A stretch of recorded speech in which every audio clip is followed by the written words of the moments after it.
Music producers, Curtis King, CurtisKingTV.com, and today I have 5 signs that you are being taken advantage of as a music producer by a rapper, or their team, or their manager, or their mama, or their dog. Let's talk about it.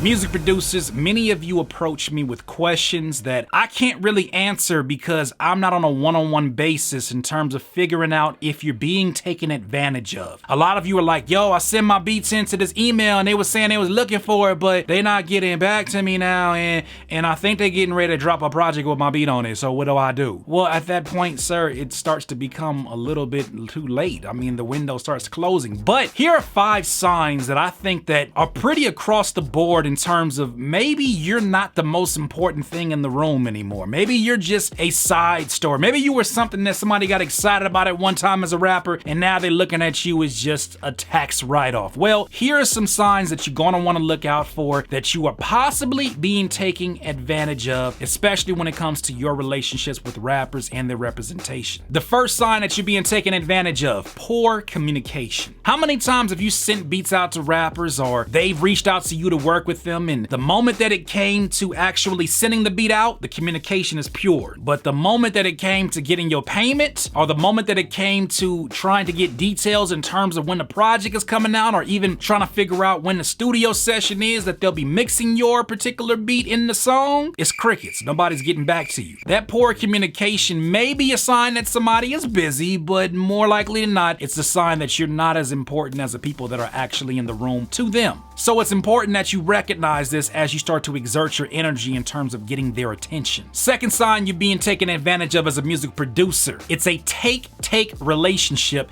instead of a give-and-take relationship. Do you have rappers that only hit you up when they need something? They don't check up on you. They don't care about your beat tape. They're not even trying to see if they can help promote your beat store or see what they can do to align your pockets with money, since it's a mutual business and it's a give and take. If they're not even extending any kind of effort towards helping you out, especially since you've already shown yourself to be a help to them, they're probably taking advantage of you. They probably look at you as a means to an end. I mean, if nobody can use you, that means that you're useless to a lot of people. So it's nothing wrong with that, but if you want to have a relationship that is built upon a mutual respect, it is important that you're not always the one giving. Yo, I need some more beats. I'm working on something. What happened to them last 15 beats that I sent you?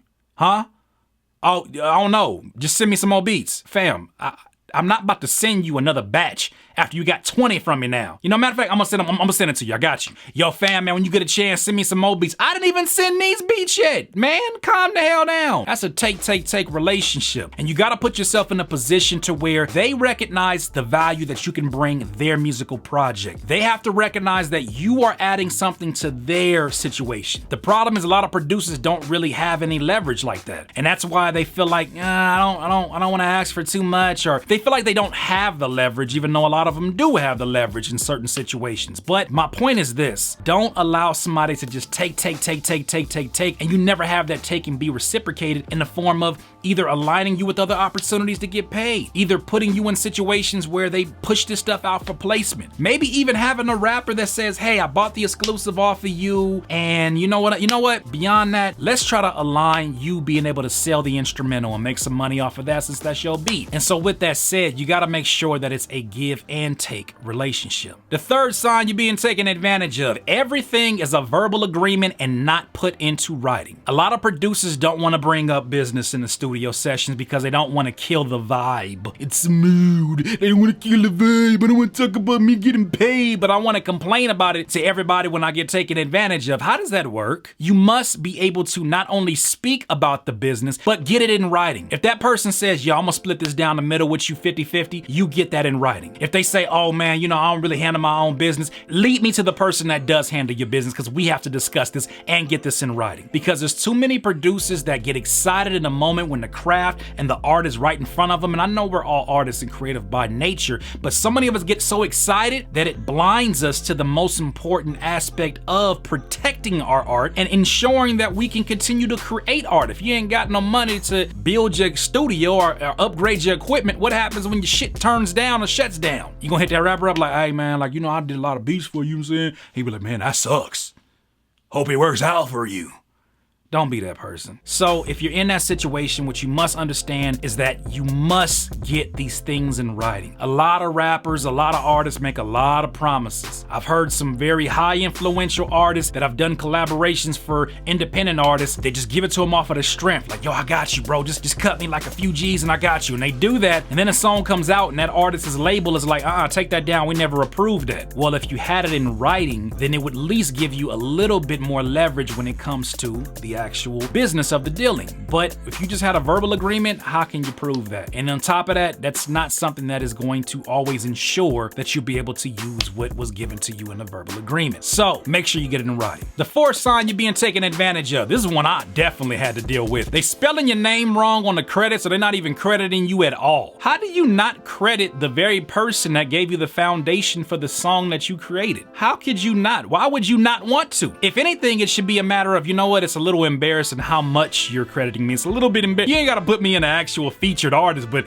I really do appreciate you saying produced by, because I produced the damn thing. So you gotta make sure that you're getting your credits, and then also too that people are respecting what your name is. A lot of us have different types of names, right? We have a certain spelling. Well, it's important for you, not just so people recognize who you are, but because this is your business, right? If you were Best Buy and you decided, I'm going to sponsor this soccer team, and then the soccer team puts Best Buy's logo or puts Best Buy's name on a flyer, but then push the two words Best Buy together and for some reason spelled Best B-I, B-E-S-T-B-I, damn, but what the hell are you doing? We're not sponsoring this. Come on, like, get on your game. You want us to sponsor, respect your sponsors. So the same thing applies to rappers. You need to make sure they're spelling your name exactly as you have it on your social media handles, exactly as you would want it to be recognized when other people come looking for your services. Too important. The fifth sign you're being taken advantage of, these rappers or singers give you ultimatums if you don't do what you don't want to do. You ain't gotta do shit. This is your music production. This is your beats, right? You may have submitted it off, but it was submitted it off without an agreement or some kind of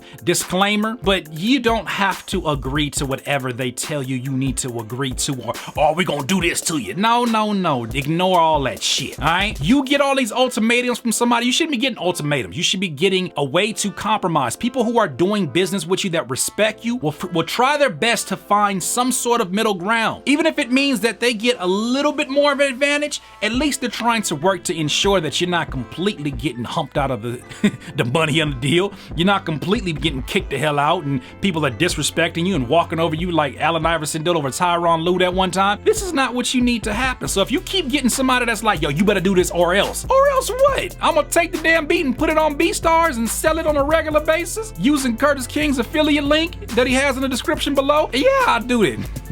Then that's what you gotta do. But don't let them make you respond to ultimatums, because what's gonna happen is this. You're gonna ultimately say yes to something that you don't wanna say yes to, and you're gonna be stuck dealing with somebody who has already shown you they don't respect who you are. There's no longevity in this, because as soon as they find the next sucker or somebody who's not gonna put up a fight, guess what? Bye-bye, producer, see you later. I got a new person in town. Charlie Murphy, Rick James. That's what they're gonna do to you. I don't know why I did that, but I did that. So, these are the 5 signs you're being taken advantage of. Are there some things in here that you recognize? Maybe you need to stop doing business with that person. Thank you for watching today's video. Once again, this is Curtis King at CurtisKingTV.com. Please subscribe to the channel if you're not already subscribed. Be a part of the notification gang by hitting that bell. You should come join my private community, CurtisKingTV.com. We waiting on you. We got these daily workshops Monday, Tuesday, Wednesday, Thursday. We do one-on-one consultations on Fridays with our members. We also have an entire section that is dedicated to answering your questions. We have a private Discord. We got video courses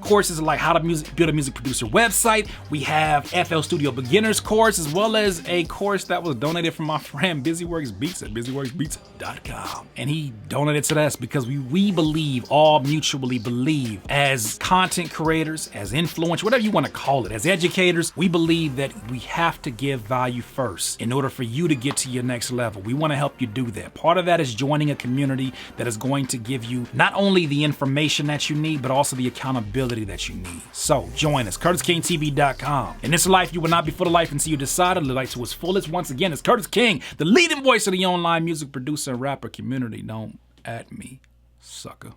Peace. Look up, Nazi. Say cheese.